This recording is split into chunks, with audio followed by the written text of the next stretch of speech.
इस प्रकार रचना के आधार पर शब्दों के 3 भेद हैं। कौन कौन से? रूढ़, यौगिक और योग रूढ़। ठीक है, तो रूढ़ या मूल शब्द किसको बोलते हैं? मूल शब्दों को ही रूढ़ शब्द कहते हैं।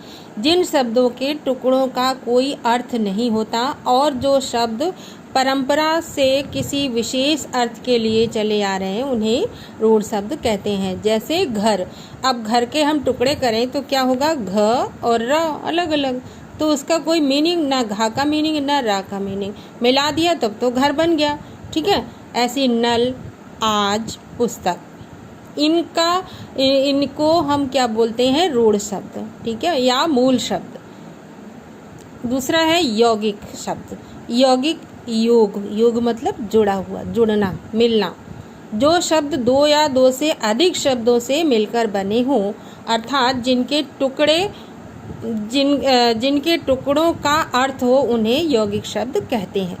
जैसे, यानी जब हम कोई शब्द है उसके टुकड़े करें यानी अलग अलग करें तो उनका कोई मीनिंग निकले तो उसको हम यौगिक शब्द कहते हैं।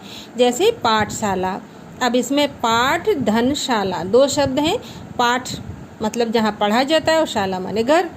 ठीक है, तो पाठशाला हो गया। पुस्तकालय, अब इसमें पुस्तक, धन, आलय 2 शब्द हैं, दोनों शब्दों का मीनिंग है। तो ये क्या हुए? हमारे यौगिक शब्द।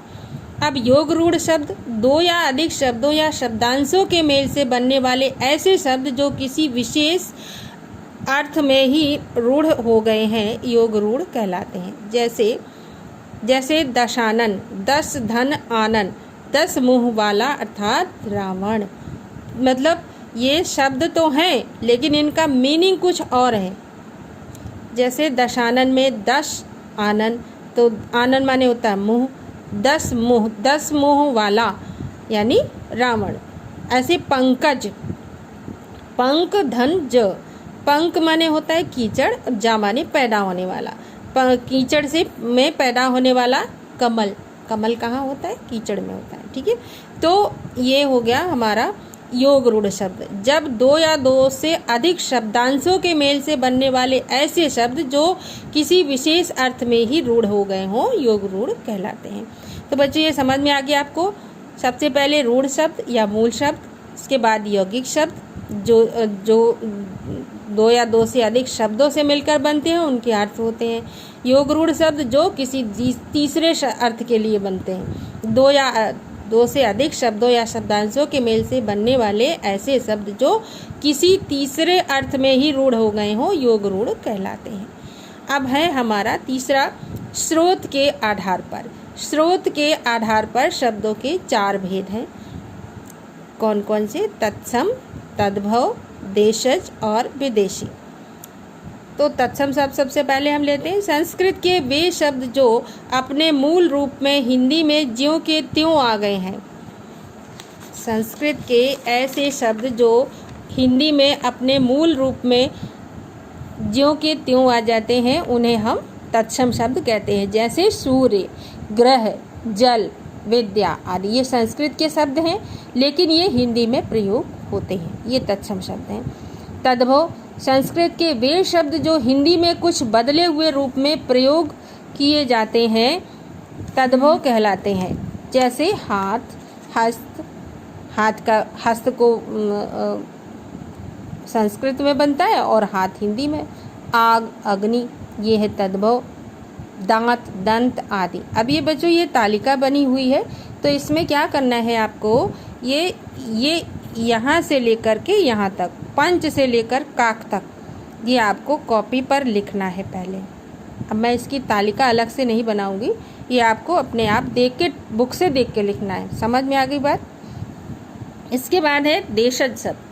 देशज का अर्थ है देश में पैदा हुए, यानी जो देशी शब्द हैं। ऐसे शब्द जो ना तो संस्कृत से आए हैं और ना ही संस्कृत शब्दों के बिगड़े हुए रूप हैं, बल्कि लोक भाषाओं से आए हैं। बहुत से शब्द बच्चों ऐसे होते हैं जो अपनी बोलने वाली भाषा में हम लोग बोलने लगते हैं, जैसे वो देशज शब्द कहलाते हैं। जैसे क्या है? रोटी, पेट, पगड़ी, जूता, झाड़ू आदि।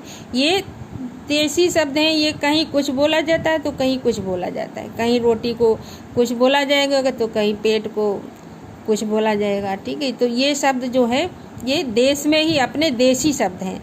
विदेशी शब्द, जो शब्द विदेशी भाषाओं से हिंदी में आए हैं उन्हें विदेशी शब्द कहते हैं। जैसे स्कूल, मशीन, है ना। स्कूल शब्द क्या है, अंग्रेजी का शब्द है, डॉक्टर, है ना। और अंग्रेजी देखो, अंग्रेजी भाषा से gas, toffee, biscuit, station, doctor आदि। फारसी भाषा से भी आए हैं, अरबी से आए हैं, तुर्की भाषा से आए हैं। तो ये अलग अलग आप लोग पढ़ लेना। इसके बाद है प्रयोग की दृष्टि से शब्द के भेद। प्रयोग के आधार पर शब्दों के दो प्रकार होते हैं। कौन कौन से? विकारी शब्द और अविकारी शब्द। विकारी शब्द लिंग, वचन आदि के कारण जिन शब्दों का रूप परिवर्तन हो जाता है विकारी शब्द कहलाते हैं। देखिए, कुछ शब्द ऐसे होते हैं जो जिनमें लिंग, वचन आदि के कारण, जैसे आपका संज्ञा शब्द है, राम है, तो अब हम उसके लिए क्या करेंगे? संज्ञा, सर्वनाम, विशेषण और क्रिया, ये चार शब्द जो है ये लिंग वचन के कारण बदल जाते हैं। जैसे हम मान लो संज्ञा राम जाता है, अगर राम की जगह हमने कर दिया सीता तो क्या होगा? सीता जाती है।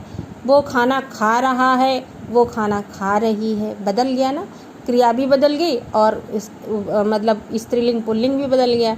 तो इस तरह से हुआ। और अविकारी शब्द वो, अच्छा ये चार होते हैं, संज्ञा, सर्वनाम, विशेषण और क्रिया, इनमें परिवर्तन हो जाता है। लेकिन अविकारी शब्द जिन शब्दों में कभी किसी प्रकार का विकार अथवा परिवर्तन नहीं होता वे अविकारी शब्द कहलाते हैं। ये संख्या में चार होते हैं। कौन कौन सी? क्रिया विशेषण, संबंध बोधक, समुच्चय बोधक और विस्मयादि बोधक। ठीक है, तो क्रिया विशेषण, अब जैसे क्रिया विशेषण है वो धीरे धीरे खाता है, तो धीरे धीरे खाता है मत वो धीरे धीरे खाती है, एक ही है, इनमें कोई परिवर्तन नहीं होता, तो ये अविकारी शब्द हैं। तो क्या परिभाषा हुई? जिन शब्दों में कभी किसी प्रकार का विकार अथवा परिवर्तन नहीं होता वे अविकारी शब्द कहलाते हैं। ये संख्या में चार हैं, क्रिया विशेषण, संबंध बोधक, समुच्चय बोधक और विस्मयादि बोधक। That's all.